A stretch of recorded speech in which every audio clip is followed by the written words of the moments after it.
Magandang araw, I am Daniel Bayani. And I'm Mariana Castro. Welcome to Tara, Let's Talk! So, ano pag-uusapan natin ngayon? Mother tongue. Ano? Pag-uusapan natin yung pag-uusap? Hindi. Kasi natanggal na daw yung mother tongue sa kinder hanggang grade 3. So, paano yun? Like, bawal mag-Tagalog? Bawal mag-Kapampangan? Bicolano? Ganun? Hindi naman sa ganun. Tatanggalin lang siya as in medium of instruction. So, ibig sabihin, hindi na siya gagamitin sa pagtuturo sa mga bata. Sino ba may pakanan yan? Si Senator Win Gatchalian. Siya yung principal author nung batas. Sabi niya, according sa 1987 Constitution, Filipino ang national language ng Pilipinas. And yun dapat yung gamitin as a language of instruction. Tapos English yung pangalawa. Kasi hindi daw constitutional na mother tongue yung gamitin. Kaya, ayun, napatupad yung Act of discontinuing the use of mother tongue as a medium of instruction.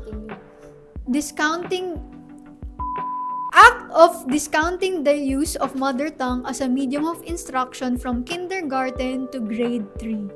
Ang haba. Taliwas daw siya sa multilingual educational policies under ng Enhanced Basic Education Act of 2013. So, alam mo ba yon? Siyempre, hindi.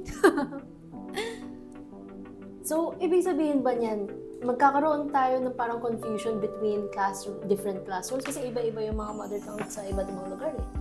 Hindi ko masabi, pero ang sabi nung law, i-improve daw yung reading comprehension and literacy rates ng mga bata pag English at Tagalog lang, Filipino lang ang ginagamit nila. Pero, ayun nga, effective nga ba siya? Regarding this bill, nalaman mo ba to? Like, were you aware about this? Aware ako, pero not totally. Meron na akong mga bits and pieces, issues, mga information na hindi ko alam, hindi ako aware. Lalo na early education din kasi siya. Oo, and college na tayo. So, medyo outside na siya ng mga inaano sa atin. And hindi na din tayo DepEd. Ched na tayo. So, hindi ko masasabing affected tayo totally. Directly. Pero, kailangan alam natin siya. So, ayun nga, mother tongue ang usapan natin. May mother tongue ka ba? Ako, meron. Meron ako, pero hindi ako masyadong, like, nagsispeak ng Kapampangan. I'm from Tarlac. And konting-konti lang alam ko about Kapampangan. Like, naririnig ko lang yung mga parents ko talking in Kapampangan, my relatives, and how they interact with each other. Pero ako mismo, hindi ako makapag-speak. Like, I get small... Sample nga, sample. Kubalo eh. Ano yun? I don't know. Seryoso? Literally, I don't know. Wala nang iba? Ano pa? Matyas ka buntok. Ano yun? Tigas ng ulo mo. Narinig ko lang yung mga ano. And parang ang laki talaga ng effects ng mother tongue sa life ng isang bata. And we can see it din naman directly na effects niya rin dito sa paglaki natin. Question lang, naiingit ka ba doon sa mga taong as in gamay na gamay nila yung mother tongue nila? Actually, oo. Kasi in a sense, it makes me feel na parang ito lang ba yung culture ko? May alam pa ba akong iba na it's like parang the idea of isolation, hindi naman isolation, but like, I wish I knew how to speak in Kapampangan as well. Kasi pati yung lolo ko sinasabi, bakit di ka muna magkapampangan? Taga-Tarlac ka ba talaga? So like, parang, sabi ko, lolo, I was raised kasi ng English era din. So, wow, talaga? Ikaw din naman, di ba? Sorry na. Ayun nga, ako, wala akong mother tongue. Aminado ako. Kasi, Tagalog ang salita namin sa Bulacan. And, ayun nga, pinalaki nga akong Englishera. Tapos, grade 1 na lang ako natuto mag-Tagalog, Filipino. Tapos, ayun, parang mas knowledgeable pa ako sa foreign languages.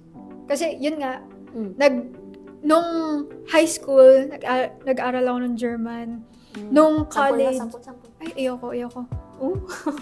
Taglish ang mode of instruction natin ngayon. Hindi tayo kilalanin ang sariling atin. Wag ang sa ibang bansa. Okay. So, ayun nga.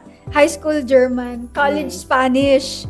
So, bakit ganun? Mas alam pa natin yung mga foreign languages kaysa dun sa mga regional languages. So, ayun nga, regional languages. Ano napapansin mo sa mga bata? Kanina napag-usapan natin yung sa atin nung bata tayo. Paano naman yung mga bata ngayon? Mga bata ngayon, parang ang hirap nila tanggalin sa mga iPad nila. Or not necessarily iPad, but like cellphone or any kind of device. Like kakain lang, may cellphone pang nakaharap. Tapos kapag pagbabawalan mo sila, hindi dapat, itigil mo yan, hindi ganon. Stop that! Ganon ang dapat mo sabihin. Kasi hindi ka nila maintindihan. Like, what's itigil mo yan? Gaganon pa sila eh. Grabe yung reaction mo. Meron bang batang ganon sa inyo?